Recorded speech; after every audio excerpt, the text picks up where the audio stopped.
Hi hello friends, MP cooking ಬ್ಲಾಗ್ಸ್ಗೆ ಸ್ವಾಗತ. ನಾನಿವತ್ತು ಒಂದು ರುಚಿಕರವಾದಂಥ ಚಟ್ನಿನ ಮಾಡ್ತಾ ಇದ್ದೀನಿ. ಇದು ಇಡ್ಲಿ ಜೊತೆ, ದೋಸೆ ಜೊತೆ, ಚಪಾತಿ ಜೊತೆ ಹಾಗೆ ಪೂರಿ ಜೊತೆ ತುಂಬ ಒಳ್ಳೆ ಕಾಂಬಿನೇಷನ್ ಅಂತ ಹೇಳ್ಬೋದು. ಇದು ಈಸಿ ಕೂಡ ಆಗಿ ಡಿಫ್ರೆಂಟ್ ಆಗಿ ಇರುತ್ತೆ.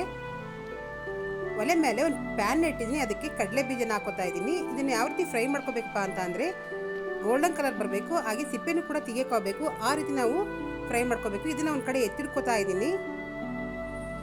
ಅದೇ ಪಾತ್ರೆಗೆ ಸ್ವಲ್ಪ ಎಣ್ಣೆನ ಹಾಕೋತಾ ಇದ್ದೀನಿ. ಎಣ್ಣೆ ಬಿಸಿ ಆದಮೇಲೆ 2 ಹಸಿಮೆಣಸಿನಕಾಯಿ, ಕೊತ್ತಂಬರಿ ಸೊಪ್ಪು, ಪುದೀನ ಸೊಪ್ಪು, ಈರುಳ್ಳಿ ಇಷ್ಟನ್ನು ಹಾಕಿ ನಾನು ಬಾಡಿಸ್ಕೊತಾ ಇದ್ದೀನಿ. ಒಂದು ಜಾರಿಗೆ ಸಿಪ್ಪೆ ತೆಗೆದಿರೋಂಥ ಕಡಲೆ ಬೀಜ, ಅರ್ಧ ಸ್ಪೂನ್ ಕಾಳುಮೆಣಸು, ಕಡಲೆ, ತೆಂಗಿನಕಾಯಿ,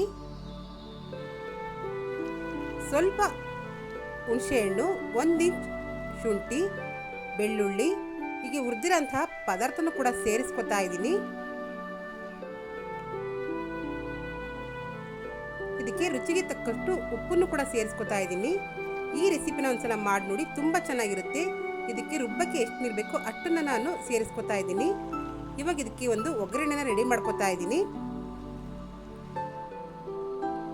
ಪ್ಯಾನ್ಗೆ ಸ್ವಲ್ಪ ಎಣ್ಣೆ ಹಾಕಿದ್ದು, ಎಣ್ಣೆ ಬಿಸಿ ಆದಮೇಲೆ ಇದಕ್ಕೆ ಕರಿಬೇವಿನ ಸೊಪ್ಪು, ಉದ್ದಿನ ಬೇಳೆ, 1 ಒಣಮೆಣಸಿಕಾಯಿನ ಹಾಕ್ಕೊಂಡು ಈ ರೀತಿ ಫ್ರೈ ಮಾಡ್ಕೊತಾ ಇದ್ದೀನಿ.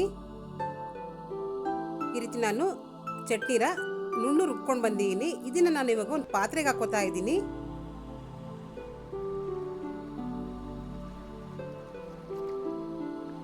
ಇವಾಗ ಇದಕ್ಕೆ ಒಗ್ಗರಣೆನ ಸೇರಿಸ್ಕೊತಾ ಇದ್ದೀನಿ.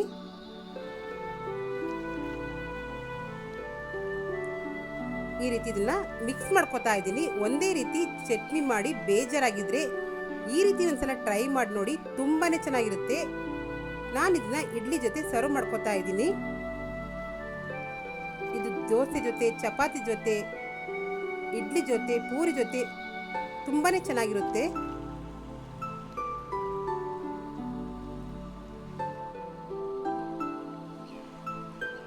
ನನ್ನ ರೆಸಿಪಿ, ನನ್ನ ಚಾನಲ್ ಇಷ್ಟ ಆದರೆ ಪ್ಲೀಸ್ ಲೈಕ್ ಮಾಡಿ, ಸಬ್ಸ್ಕ್ರೈಬ್ ಮಾಡಿ, ಸಪೋರ್ಟ್ ಮಾಡಿ. Thank you.